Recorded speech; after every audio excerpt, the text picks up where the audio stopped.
क्या ध्रुवीकरण के लिए बीजेपी इस तरह के मामले को उठा रही है? नहीं, देखिए, बड़ा सवाल बिल्कुल नहीं है चित्रा जी। यही सवाल ये हर दिन उठाते हैं, जिस चैनल पे भी ढूंढिए यही सवाल उठाते रहते हैं। इनको हर बार जवाब दिया जाता है, लेकिन यही सवाल उठाते हैं। मैं इनसे पहले भी कह चुका हूं अभय दुबे जी से, और उन्हें अच्छे से मालूम है कि सरकार इस तरह से नहीं, जैसे आपकी सरकार गलत तरीके से बिना सबूत के लोगों को जो है हर चीज को एक्शन ले लेती थी। हमारी सरकार पूरे सबूत के साथ एक्शन ले लेती है। और इस तरह, सुन लीजिए एक मिनट, सब स्टेट्स में, और देखिए सिर्फ एक ऑर्गेनाइजेशन, अरे सुन तो लीजिए अभय दुबे जी, सुन तो लीजिए, हम आपकी बात सुना, आप सुन लीजिए, उसके बाद आप बोलिएगा। अरे सुन तो लीजिए, आपके मारने आप बोल लीजिए। देखिए, ठीक है, दोनों लोग साथ में बोलेंगे, समझ में नहीं आएगा। अरे सुन तो लीजिए, मैं आपसे प्लीज एक बार उनकी बात पूरी हो जाए। मैंने बीच में बिल्कुल नहीं टोका इनको, मैंने बिल्कुल बीच में नहीं टोका। अरे लेकिन आपको जवाब तो देना होगा ना सर। एक सेकंड, जफर इस्लाम साहब, आप इस सवाल से बच नहीं सकते हैं। तो मैं जवाब देखिए, दे रहा हूं ना, आपके कार्यकर्ता की हत्या का मामला सामने आया है। बिल्कुल नहीं, अगर उस पर आप अपने ही पार्टी के कार्यकर्ताओं को भरोसा नहीं दिला पाएंगे तो कर्नाटक की जनता को भरोसा कैसे दिलाएंगे? एक मिनट सुन, आप सुन, एक मिनट सुन लीजिए, मेरे संजीदगी से जवाब दे रहा हूं।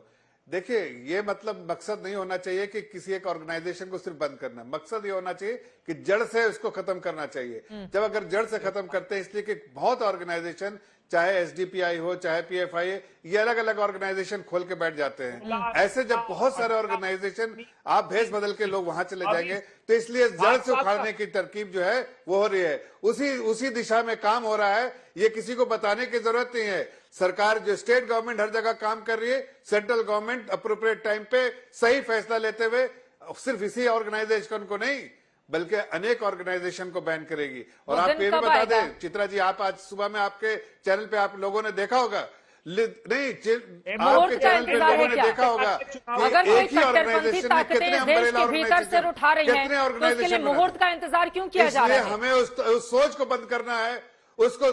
अरे आप ही के मुख्यमंत्री कह रहे हैं कि कर्नाटका में 10 सालों से इस तरह की कट्टरपंथी ताकतें सिर उठा रही हैं।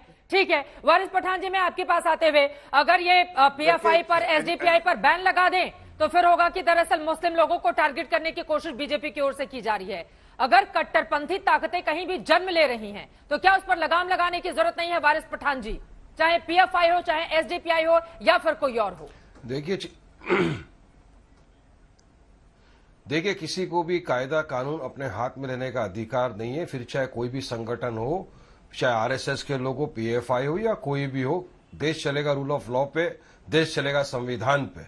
अब बात दूसरी ये है चित्रा जी कि भाजपा सरकार पूरी तरह से फेल हो चुकी है law and order situation maintain करने में।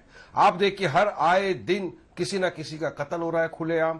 सीएम आके बोलते नहीं अब हम ये करेंगे, इसको बैंड लगाएंगे। अरे नहीं, आपके पास कोई पॉलिसी कुछ है ही नहीं कि आप कुछ कर सको। ये तो होते रहती घटना। और भाजपा का तो काम ही ध्रुवीकरण की राजनीति करना, लोगों को गुमराह करने के लिए। देखिए, आप बोल रहे थे मैं खामोश बैठा था, ये अच्छी बात नहीं है। आपको उससे फायदा होता है। या आप बोल लीजिए या मैं बोलूंगा। मैं खाली कह रहा, ध्रुवीकरण आप करते हैं। आपके देखिए, ध्रुवीकरण की राजनीति करने में भाजपा एक्सपर्ट है। जवाब दूंगा। सुनिए जफर साहब, आप जब बोल रहे थे मैं तो खामोश बैठा था। क्या आपको इतनी तमीज नहीं है कि जब कोई दूसरा बात करे चुप बैठना चाहिए? चुप हो गए हैं, बोल लीजिए। हाँ, आपको सिखाना पड़ेगा क्या? ठीक है वारिस पठान जी, अपनी बात को आगे बढ़ाइए, आप शांत हो गए हैं। और ये क्यों हो रहा है? आपको सिखाना पड़ेगा क्या? चित्रा जी, हो क्यों रहा है? इसके भी तो सबब है ना। एक, आज देश में इतना वायलेंस जो बढ़ गया है, किसकी वजह से? कहीं ना कहीं मोदी जी की खामोशी भी इसका एक कारण है। अनुपुर शर्मा की वजह से सुप्रीम कोर्ट ने कहा कि देश का वातावरण पूरा खराब हो चुका है। इनकी बीजेपी की एक्स प्रवक्ता रह चुकी है, फ्रिंज एलिमेंट रह चुकी है, जिसने हमारे हुजूर मोहम्मद मुस्तफा सल्लल्लाहु अलैहि वसल्लम की शान के अंदर गुस्ताखी की थी। हमने तब भी कहा था ना कि उसके खिलाफ एफआईआर है तो कानूनी प्रतिक्रिया करके उस पर केस चलाइए, उसको सजा दीजिए कानूनी तरीके से। मगर नहीं, खाली सस्पेंड किया, मोदी जी खामोश रह गए। जब धर्म संसद के नाम पे, सुनिए 10 सेकंड, धर्म संसद के नाम पर कॉल फॉर मुस्लिम जेनोसाइड दिया जाता है। वहां ये कहा जाता है कि बेटा कलम छोड़ दे, तलवार उठा, मुसलमानों का नरसंहार कर दे। उनके खिलाफ एक्शन नहीं लिया जाता, जेल में जाते, 2 दिन में बाहर आते, फिर बयानबाजी इस तरह की करते हैं और मोदी जी खामोश बैठते हैं।